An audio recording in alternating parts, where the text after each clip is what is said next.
We are mere days away from Michigan playing in the spring game.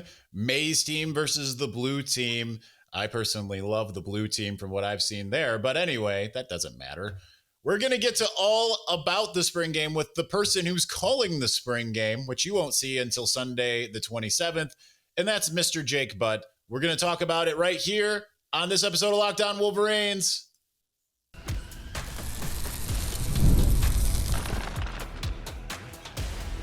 You are Locked On Wolverines, your daily podcast on the Michigan Wolverines, part of the Locked On Podcast Network, your team every day. Happy Wednesday. I was going to say happy Monday. We're back and doing it. Locked On Wolverines podcast, part of the Locked On Podcast Network, where it's your team every day. I'm your man on the ground, Isaiah Hull, publisher of Wolverines Wire through USA Today Sports Media Group. And to my side there is someone that he's kind of a complete stranger. We've never heard of him before. He's never been on the show before. First time for anything. And that's Mackey Award winner, All-American, BTN broadcaster, Chicago dancer. What other accolades can I add? Married man of God. Yeah. Like coming up on my year anniversary here. Yeah. A little bit of everything, for sure. Congratulations on that. Ohio State spring game caller. That's right. Yes. How about that? Back-to-back weekends. Ohio State, then Michigan. That's Jake Butt. Jake, welcome back, man. Excited to have you on. It's good to see you. You laid it out there nicely for me, man. I appreciate that. I am blushing. Good to see you. Good to be back with the viewers. And it's so interesting with the spring games this year. Normally I call a bunch for the network. There's literally like 6 teams doing an actual spring game in the Big Ten this year. And then you got Michigan, for example. Spring games are a ton of work to prepare. That's why I spent a lot of time on the phone with you. So we'll call the game on Saturday. I'll have notes on probably 4 or 5 guys that will hit the transfer portal by the time the game is shown the following week. So I guess that's spring ball. Yeah. It's always a little messy like that. We probably should not have spent 2 hours talking solely about Ben Hall, Imeric Kumba, and Alessandro Lorenzetti, but those are the guys we wanted to see the most out of. The way it goes. Yeah. I think the first question I have for you, because this is the type of thing that people always ask me, and I don't really have a great answer for it, but it especially in the case of like the way Michigan's running its spring game, because you've participated in not only spring games, but I think your first one was kind of more of a scrimmage, right? Like not a scrimmage, but more of no, it wasn't a scrimmage. It was more of like a practice. Yep. What would you say that fans should be looking out for? Because it's not like you're seeing the one offense versus the one defense. And even if you were, I feel like it's kind of hard to kind of figure out what you're looking at, other than just, hey, one guy made a play or whatever. How would you, and how do you as someone who's up in the booth look at a spring game? I think you just remind yourself that this is one instance, and, there might be somebody making a ton of plays, but there's the entire body of work, on the other 14 practices that mean more to the coaches and mean more to like the players and the team's future than one game. That being said, it is different. So I think the number one thing is we're all going to be looking at the quarterback, specifically Bryce Underwood. It's a different type of operation when you have physical eyeballs watching on you, a couple 10, 20, 30, 40, 50. I don't know how many fans are going to be there in the big house this weekend. But it's different than when you're in Schembecker Hall practicing, having physical eyeballs on you, feeling the emotions of the crowd, the tensity of the environment. So how do the players react and respond to that? And then I think I'm in the same boat as you and everybody. I've come to, learn to take what players say about spring ball with a grain of salt. Like listening to the players talk, they're saying all the right things. Like, man, this is explosive. It's explosive offense. We're going to threaten teams vertically. Feel like I've heard that, seemingly every single year. We got another young freshman wide receiver in Jamar Browder. Wow, we're really excited about him. It does seem like it's been 5, 6, 7 straight years where we've heard about young, talented Michigan wide receivers. So I just take it all with a grain of salt here and just try to be positive and highlight the good things. Yeah, it's, like that was one of the funny things is someone said about me. They were like, he's just always like taking what they say and saying it's truth. I'm like, no, I've been trying to tell you, like we don't know. Like we've heard Josh Ross's Devin Bush, but faster, right? Like, and and hits harder. And we've heard that, Donovan Jeter, he's just like Mo Hurst. And it's like, no, I have been burnt time and time again. And even with the spring game, like we've seen some guys like Ben Hall, who just is transferring out. We've seen him come out of the game, and you're like, is he the number one running back? He just rushed for 150 yards in the spring game as a true freshman, So I am with you, unless it's Samaj Morgan telling us, because like I've been saying on the show, he's a truth teller, right? Like he's not. Yeah. I mean, he even says after everything, like I'm not gonna lie to you, like that's just what he does. It's like, we know, Samaj, we know at this point you're not going to lie to us. But you mentioned Bryce Underwood. How excited are you to see him, just kind of given the accolades? Because, I mean, I don't think Michigan's ever had a quarterback of his caliber come through. And I know that's some high praise, but I mean, he's the number one overall guy, just won basically the equivalent of the high school Heisman Trophy.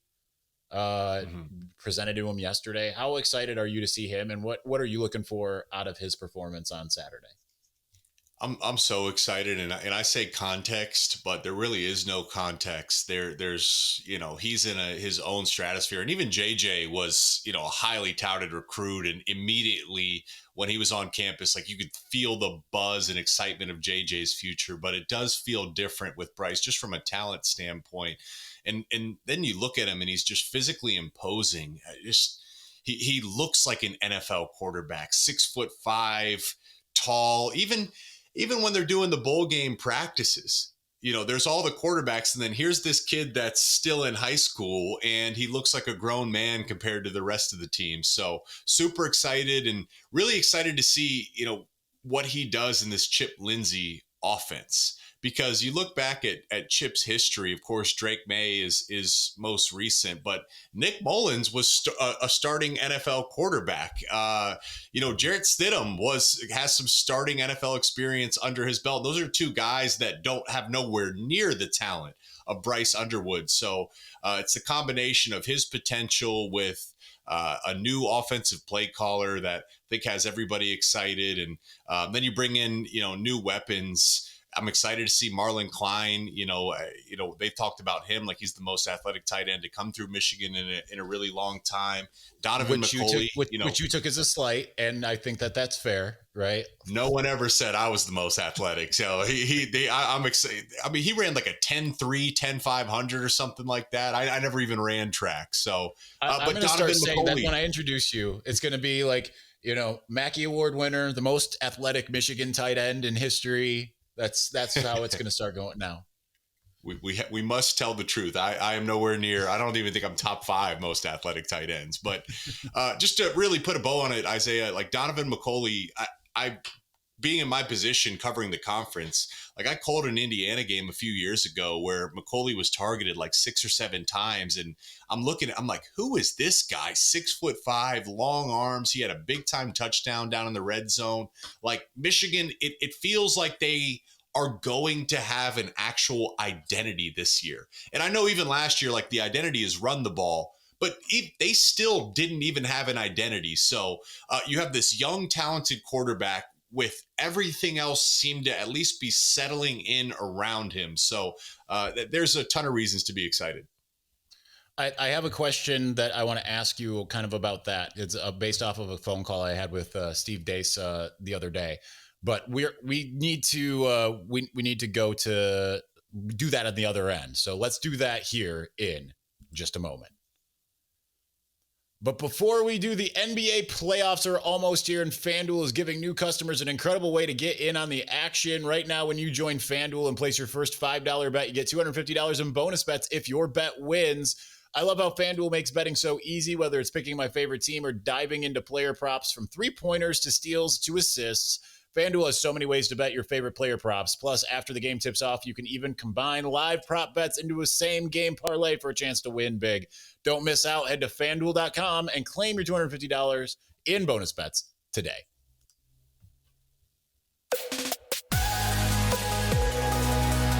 All right, it's Jake. It's funny because in the 45 seconds in which I said I have another question for you that based off a conversation I had with Steve Dace, I forgot what it was. So we'll see if we can circle back to whatever it was I was going to say.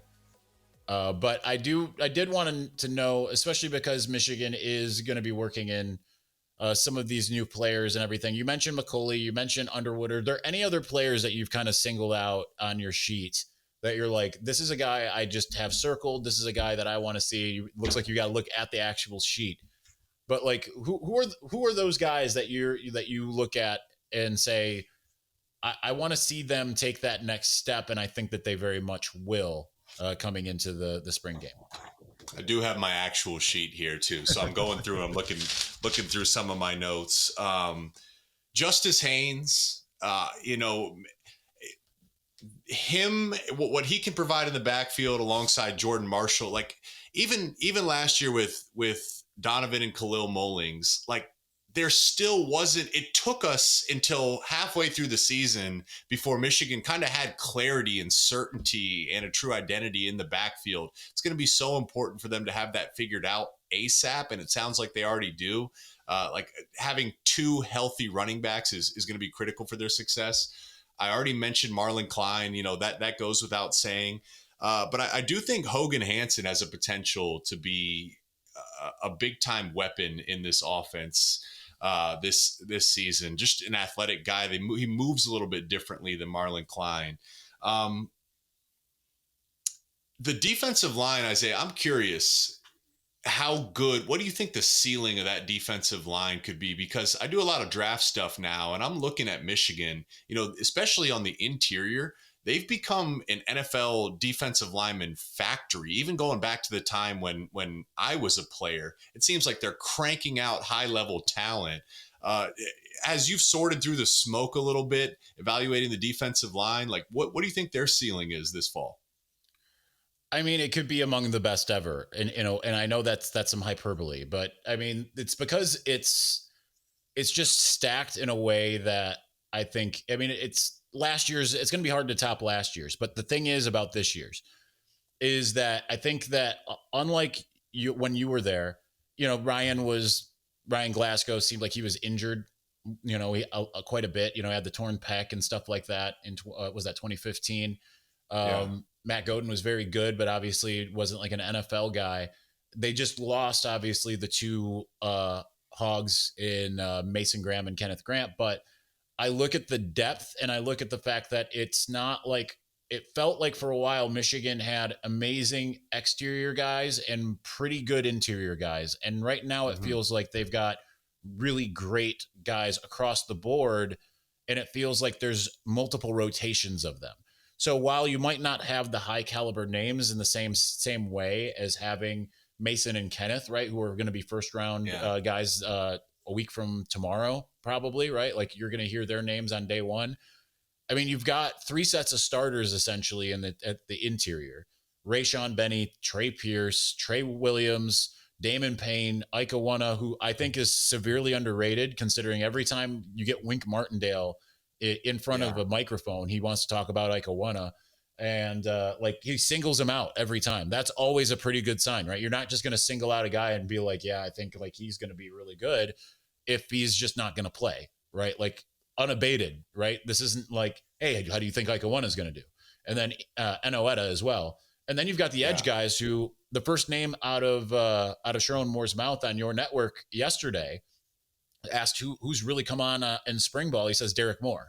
Remember, he's a 4-star St. Francis Academy, football factory, all that kind of stuff. We've seen TJ Guy 5.5 sacks last year as a rotational player.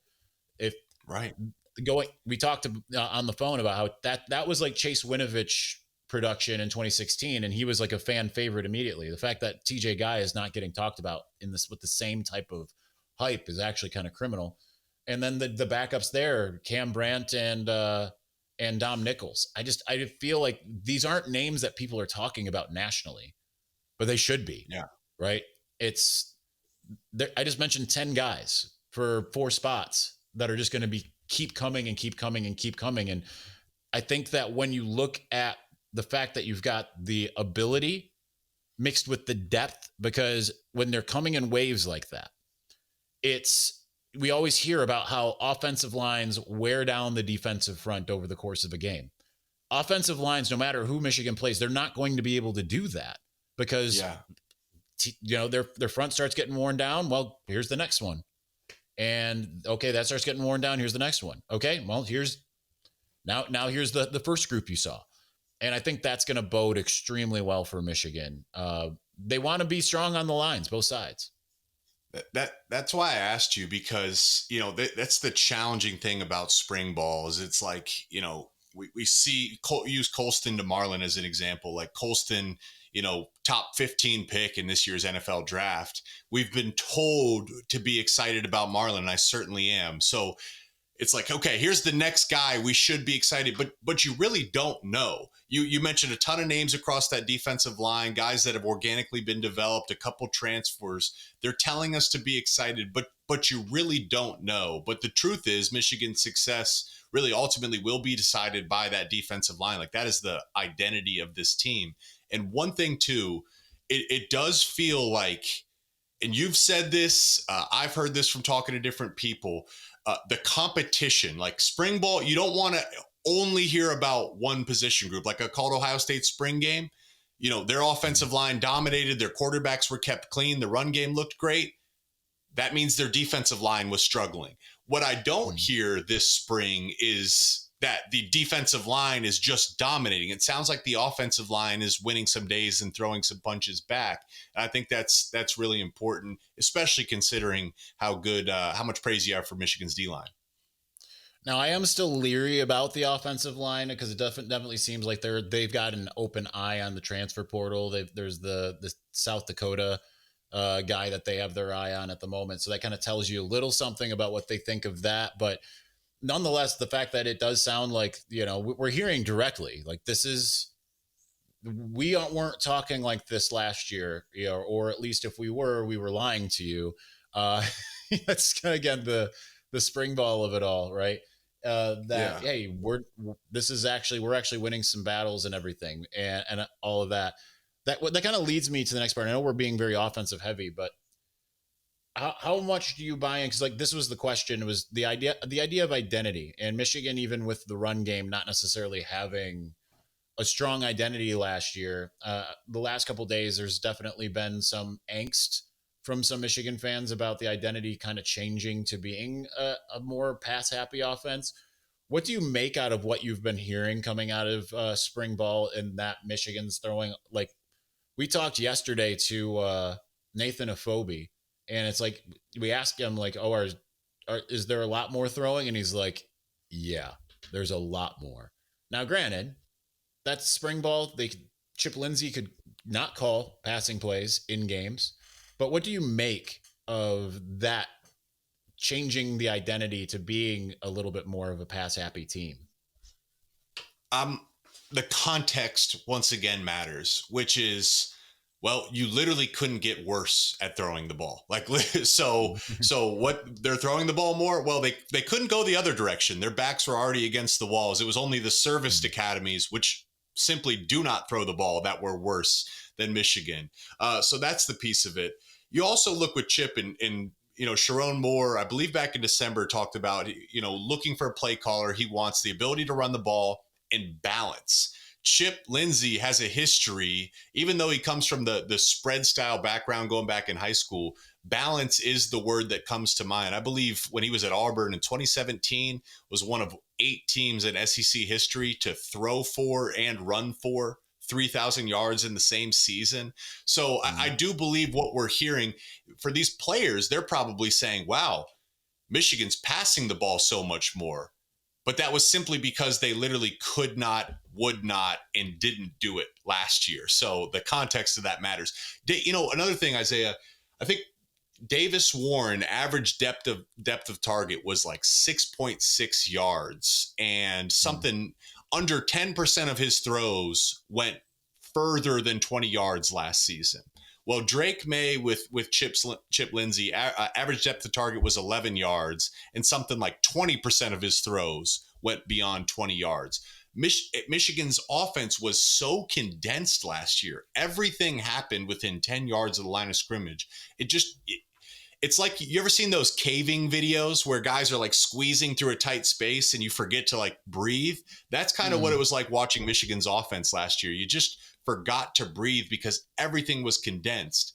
Now the ability to breathe and push the ball down the field and open things up it's just going to help everything. Yeah, I'm excited. It's everyone waits for the spring game. It's obviously a indicator that the season is not around the corner, but you're halfway, kind of between the end of the last season and the new season. I kind of just want the season to be here so we can see what this looks like in earnest. But a couple more questions for you, Jake, and we are going to get to those here in just a moment.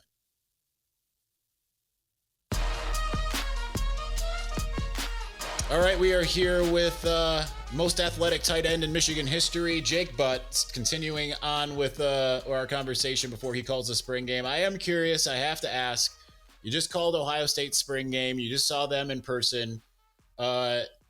So how realistic do you think Michigan fans are going to be able to hold up one hand number 5 this upcoming season? I know you're not going to answer it that way, but how good did they look? How not good did they look? What were your impressions of the Buckeyes seeing them in person?